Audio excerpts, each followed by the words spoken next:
After failing to win over my first 3 targets, I made a final, desperate play. I got engaged to the paralyzed heiress of the Beaumont family. I spent every last point I had with the system to grant her the ability to walk again. The very first thing she did with her newfound strength was to publicly annul our engagement and throw a spectacular wedding at sea for a man named Adrian Thorne. From the deck of a nearby boat, I watched as all 4 of my targets gazed at Adrian, their faces soft with a tenderness they had never once shown me. A sudden, overwhelming wave of homesickness washed over me. I wanted to go home, so I turned my back on it all and threw myself into the ocean. But as my body hit the cold water, 4 figures dove in after me, their expressions twisted in masks of terror and regret. On the lavish yacht, Serafina Beaumont, radiant in her wedding gown, was sharing a blissful kiss with Adrian. As the guests cheered, the system's mechanical voice echoed in my mind. "Host has failed the mission. You will be terminated in 15 days. A bitter smile touched my lips. I had been reborn into this body, transmigrated from my own world with a single purpose. The system had given me 4 targets. If I could get just one of them to 100% affection score, my original body, riddled with a terminal illness, would be cured. For years, I had debased myself, humbled myself, and catered to their every whim. But every single time, just as I was about to reach that final threshold, Adrian Thorne would appear and my progress would be wiped clean, my affection scores reset to 0. Now, my very last target was marrying him.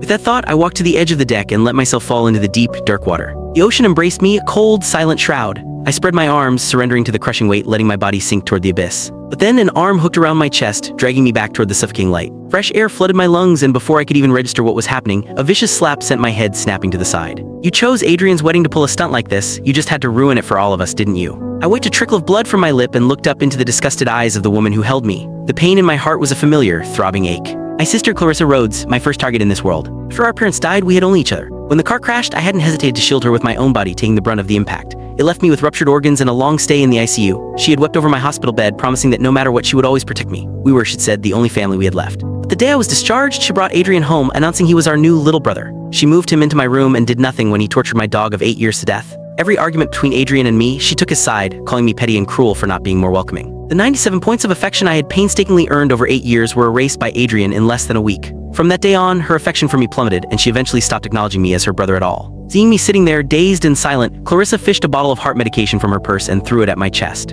"Are you going to fake another heart attack? Take your pills and get the hell out of my sight." I didn't have a heart condition. The chest pains were a punishment from the system. In the past, she'd always carried these pills out of fear for my life. Now, her gesture held no warmth. I picked up the bottle, twisted off the cap, and poured a handful of the small white pills into my mouth. Clarissa's eyes widened in shock. "Ethan, are you insane?" she shrieked, slapping the pills from my hand. The bitter tablets scattered across the deck. She gripped my wrist, her hand trembling. I wasn't insane, I just wanted to go home. I wanted one last chance to say goodbye to my real sister. I remained silent. Clarissa shot me a venomous glare. As a crowd of wedding guests began to gather, she impatiently ordered her bodyguards to drag me off the boat. Just as I set foot back on the main yacht's deck, I heard the click of high heels behind me. A sweet, melodic voice followed. "Ethan, what are you doing here?" A soft gasp. "Oh my God, you're soaked." I turned to see Serafina. Click the link on the homepage to watch the full follow-up for free.